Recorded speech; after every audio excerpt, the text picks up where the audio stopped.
Dobar dan želim svima i drago mi je da se vidimo na još jednoj epizodi na mom YouTube kanalu Nešto se sprema. Dobro došli! Dragi moje, bila sam na pijaci, na mom dragom Kaleniću. Leto je stiglo i mlade krompiriće, i zeleniš, a još su stigli i lisičarke. A jedno od pravila u kulinarstvu koju ja poštujem jeste koristiti sezonske namirnice. Nije to prvi put da ja uvijek šaljem pozdrav gospođi Nataše Božić, tezga broj 49 na Kalenićevoj pijici. Pogledajte kako su odlične te čurke. Ja ću njih samo da operem, čak ne treba ni da se čiste. Nataša, veliko ti hvala. Sad ću odmah sama da razrešim sve zagonjetke. Šta ćemo da uradimo? Imamo mladi krompirić, zeleniš, luk i lisičarke. Samo ću da ih ispržem. I to je za mene ukus djetinjstva nevjerovatno. Ali za vas je to po principu brzo, lagano i ukusno. Ukoliko jelo, kako sam rekla, se sprema jako brzo, zato sad ću da pokažem kako ćemo da pripremamo naše namirnice, kako ćemo da ih posjećemo. Luk možete posjeći tako kako vama odgovara. Ja lično, obično sečem na kockice. Evo, na ovakve kockice sečemo luk. A sad ću da pokažem kako ja obično sečem krompir. Na neke kao štapiće. Približno tu negdje nepuni centimetar debljine. I sad na ovakve štapiće ja ću to da posjećam. Kao što smo posjetli krompir na štapiće, tako da nama će biti zgodnije da ih uzimamo u viljušku, isto tako ćemo da posjećamo i lisičarke, tako da nama biti zgodnije da ih uzimamo na viljušku. Evo, možemo i nožicu ovako da posjećamo, možemo ovako, možemo ovako.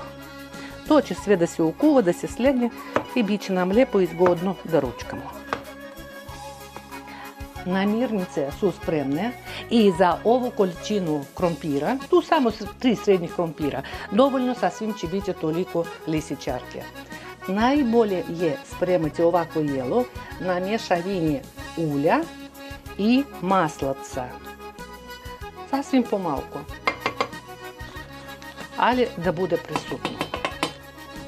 I zašto imam 2 tiganja? Trik, ne mogu ja bez trikova. U odvojni tiganj idu lisičarke.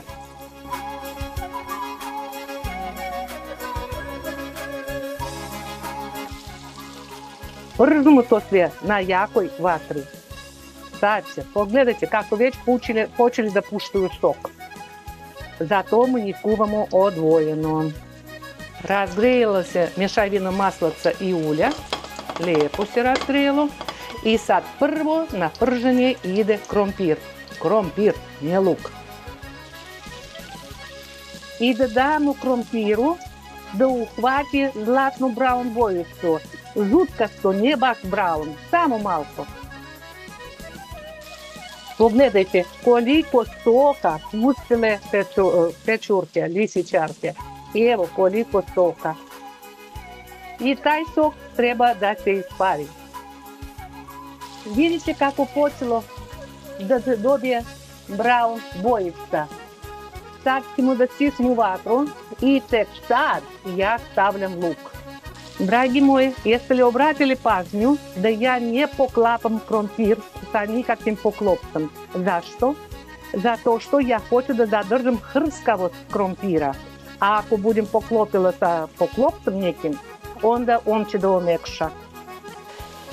I još jednom pogledajte koliko ima soka. Zato držim na maksimumu da bi se taj sok ispario.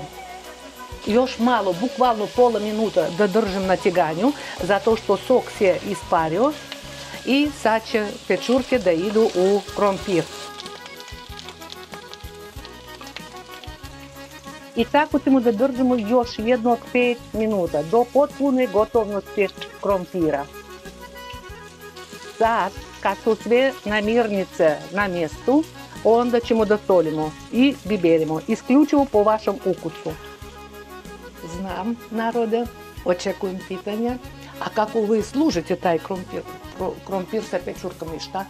Најболje са благо соленым кукусом кој сам ја вама показивала. Ово утегли е са кумином, а још ќе биде додатак. Тој е први додатак. Руски црни хлеб, кој сад можете да купите у било кој продавнице руској.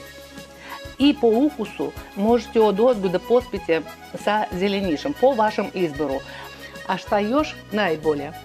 Ја имам лососа, кој сам ја благо усолила на руски начин. Видите, мироџија, а онда значи тоа е руска кухиња. И то иде најболje уз овакви кромпир са печуркама. Ali ovo će biti odvojena epizoda, važe? Eto, došlo je vrijeme posluženja. Krompiriće su spremni, lisičarke su se ispržili, prilozi su pred vama na stolu.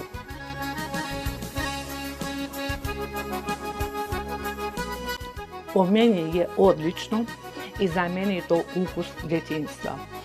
Preporučujem i vama da i vi spremite tako pečurke sa krompirom ili krompir sa pečurkama, sa lisičarkama. Vi ćete da se oduševite.